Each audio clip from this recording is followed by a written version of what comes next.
भारत ने संस्थागत प्रसव में सुधार लाने में अच्छी प्रगति की है। प्रसव पूर्व और प्रसव के दौरान देखभाल की गुणवत्ता में सुधार करने के लिए राष्ट्रीय ग्रामीण स्वास्थ्य मिशन, जननी सुरक्षा योजना और हाल में ही प्रधानमंत्री सुरक्षित मातृत्व अभियान की शुरुआत की है।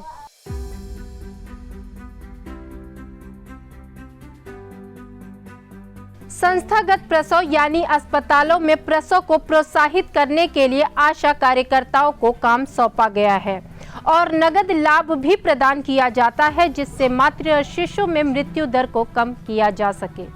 पर क्या ग्रामीण स्तर पर चलने वाले सरकारी स्वास्थ्य केंद्रों पर सभी उचित सुविधा उपलब्ध है, जिससे हम मातृ और शिशु मृत्यु दर को न्यूनतम स्तर पर ला सके?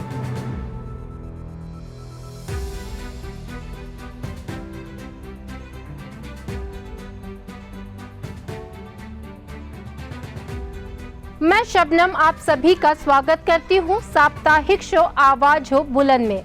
आज हम इस एपिसोड में बात करेंगे स्वास्थ्य सुविधाओं के बारे में, जो एक गर्भवती महिला का अधिकार है, और साथ ही साथ उन सरकारी योजनाओं के बारे में जो सुरक्षित मातृत्व देने के लिए केंद्र और राज्य सरकारों द्वारा चलाई जा रही है।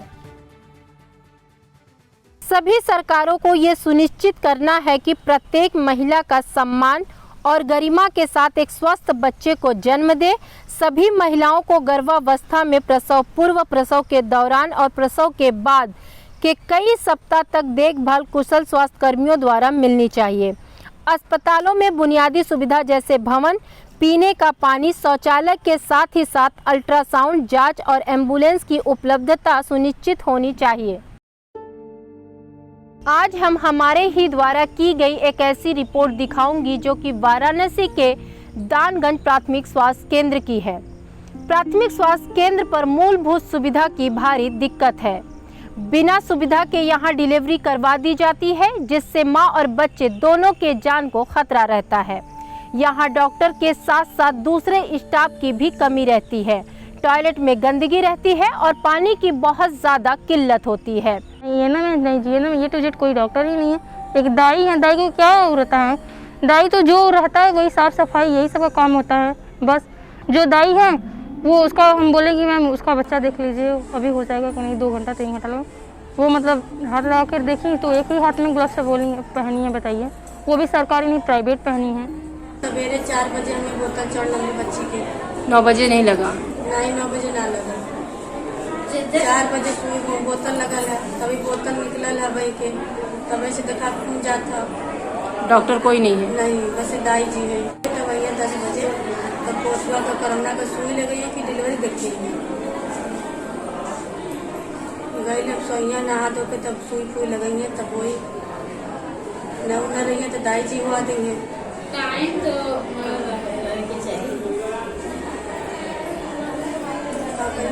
डिलीवरी लड़की के बाप छुट्टियात भाई क्या करत।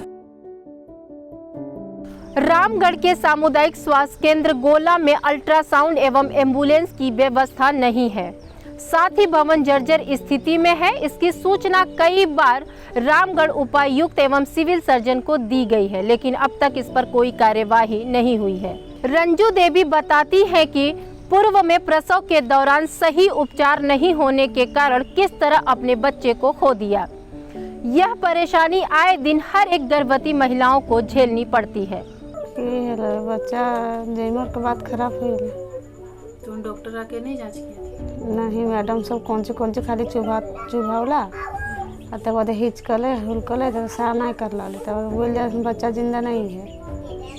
बोला ले गए समुदाय स्वास्थ्य केंद्र, वहाँ ले गए तो जितना जो सिस्टर बहन लोग था उन लोग सोया हुआ था, उन लोग जाकर हम लोग उठवाए, चेक करवाया और फिर हम लोग जाकर सो गया।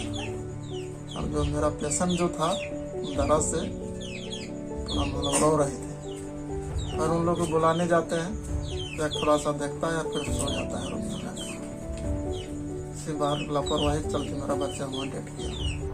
कुछ सुविधा न कि अल्ट्रासाउंड ना कुछ जांच है, बेन घर है, कहाँ से जेबे हैं हम? कुछ जांच अच्छा से जांच करते तब हम जाते कहते हाँ ठीक है जांच है वो यहाँ। हेल के बाद तो खाली हुलकले हिचकले तकर बाद सराय नहीं कर रहा तकर बाद तो बच्चा ही नहीं करते सहा करते। मातृ मृत्यु का सर्व प्रमुख कारण गर्भावस्था संबंधी जटिलताएं हैं। किशोर लड़कियों का शरीर विकसित हो रहा होता है, गर्भ ठहरने पर उन्हें जटिलताओं का अधिक जोखिम होता है। समय पर जांच, अल्ट्रासाउंड, खून की उपलब्धता और कुशल डॉक्टरों की कमी के कारण कई बार मां बनने का एक सुखद अनुभव की जगह एक दर्दनाक अनुभव बन जाता है। जब किसी मां की गोद में उसके नवजात शिशु को दिया जाता है तो उसे अपार खुशी महसूस होती है। हर मां को इस खुशी को महसूस करने का अधिकार है, लेकिन भारत में कई गर्भवती महिलाओं के जीवन में यह पल कभी नहीं आता है। प्रसव का क्षण प्रायः भयावह होता है। लखनऊ जनपद के चंद्रावल प्राथमिक स्वास्थ्य केंद्र पर अल्ट्रासाउंड एवं स्टाफ की कमी के कारण गर्भवती महिलाओं के साथ साथ आम जन भी स्वास्थ्य सुविधा का लाभ नहीं उठा पा रहे हैं। बस ऐसे ही बस समस्या थी बुखार की, तो गए दवा लेने, तो वहाँ पता किया तो ये सब समस्या नहीं है वहाँ पे। मतलब अस्पताल कैसा है देखने में, क्या क्या व्यवस्था है? तो सफा है, सब कुछ है, ठीक है, बस खाली सुविधाएं नहीं है। तो सुविधाएं न होने से आपको क्या मुश्किलों का सामना करना पड़ा? तो अब अल्ट्रासाउंड वगैरह है, जैसे ये सब अपने पास से कराना पड़ता है, प्राइवेट में करवाइए, और ये पास है लेकिन दूर जाना पड़ता है। कितनी दूर है ये जिस सरकारी अस्पताल आपके यहाँ से? ये सर हमारे गाँव से 1.5 किलोमीटर दूर पे। अभी आप कितनी दूर पे जा रही हैं? अब तो सर जाते हैं कम से कम नहीं 16-17 किलोमीटर भी हो जाता है, 20 किलोमीटर भी। तो कितना पैसा लग जाता है आपको और आने जाने में समय? अब सर पेट्रोल वगैरह महंगा है तो किराया भी महंगा ही लगता है। अब कम से कम नहीं 200-300 रुपये होने चाहिए किराने के लिए, आने जाने के लिए, और जो अल्ट्रासाउंड में लगे उससे तो कोई मतलब नहीं है। मातृ मृत्यु दर को एक प्रमुख स्वास्थ्य संकेत तक माना जाता है। मातृ मृत्यु दर के प्रत्यक्ष कारणों की जानकारी से इनकी रोकथाम किया जा सकता है। माताओं के मृत्यु के प्रमुख कारण है अत्यधिक रक्तस्राव, संक्रमण, गर्भावस्था के दौरान उच्च रक्तचाप और असुरक्षित गर्भपात संबंधी जटिलताएं। कई मामलों में समय पर बुनियादी संसाधन उपलब्ध रहने से कई जानों को बचाया जा सकता है। जिला छतरा प्रखंड कान्हाचट्टी में एक मात्र प्राथमिक स्वास्थ्य केंद्र है, जिसमें कान्हाचट्टी प्रखंड के 10 पंचायत के 124 गांव को स्वास्थ्य सुविधा उपलब्ध कराता है। पर इस स्वास्थ्य केंद्र में ना कोई डॉक्टर है और ना ही एम्बुलेंस है और ना ही मरीजों का बेहतर इलाज होता है। यहाँ तक कि इस स्वास्थ्य केंद्र में पीने के पानी के लिए हैंडपंप भी नहीं है। पानी की कमी के कारण शौचालय भी उपयोग नहीं हो रहा है। तो ऐसे में मरीज अपनी परेशानियों को लेकर किस प्रकार इस स्वास्थ्य केंद्र में आएंगे? 2 महीना पहले हम कान्हाचट्टी गए थे डिलीवरी के लिए, तो यहाँ पे डॉक्टर नहीं था, यहाँ पे इलाज नहीं हुआ, तो हम चतरा गए थे टेम्पू करके, तो वहाँ ऑपरेशन से बचा हुआ। पैसा भी खर्चा हुआ था? हाँ, पैसा भी खर्चा हुआ था। किस चीज में पैसा खर्चा हुआ था? टेम्पू करके गए तो भाड़ा लिया ना। कितना खर्चा हुआ था? 2-2.5 हजार खर्चा हो गया। जितना बड़ा सरकार ने बिल्डिंग यहाँ बना दिए हैं उसके अनुसार तो यहाँ कोई किसी चीज का उपलब्ध नहीं है। यदि भगवान के भरोसे नॉर्मल डिलीवरी यहाँ हो जाता है तो वही हम ज्यादा धन्य मनाते हैं भगवान से कि भगवान मेरा मनोकामना पूरा किए। यदि सिजेरियन का बारी आता है तो यहाँ से 25 किलोमीटर चतरा हम लोग को ममता वाहन से फिर जाना पड़ता है। इसके बीच में यदि मरीज के साथ कुछ दुर्घटना होता है तो उसका जिम्मेवारी कोई नहीं लेने के लिए तैयार है। जननी शिशु सुरक्षा कार्यक्रम में महिलाओं और बच्चों के लिए निःशुल्क मातृ सेवाएं आपातकालीन रेफरल प्रणाली को राष्ट्रव्यापी पैमाने पर ले जाना और मातृ मृत्यु दर में सुधार लाना शामिल है। हमारी सामुदायिक संवाददाता शांति ने सालों से चली आ रही उप स्वास्थ्य केंद्र की समस्याओं को लोगों के साथ मिलकर सुलझाया। अब उप स्वास्थ्य केंद्र में बेड, पानी, बिजली की सुविधा है और अब ये काफी राहत की बात है। 2017 से 2020 तक 75 महिलाओं का प्रसव किसी तरह से हुआ था। बिजली नहीं रहने के कारण रात में डिलीवरी के समय टॉर्च दिखाकर प्रसव कराया जाता था। दीदी लोग आई थी, वीडियो बनाई थी और वीडियो बना के दिखाई। फिर से वॉलंटियर लोग को हम लोग धन्यवाद देना चाहते हैं। अभी थोड़ा अच्छा लग रहा है। आपने आकर के बहुत हमारा समाधान किया, हमारे लिए तत्काल जो बेड उपलब्ध किया है। पानी का व्यवस्था हो गया, बिजली का व्यवस्था हो गया है।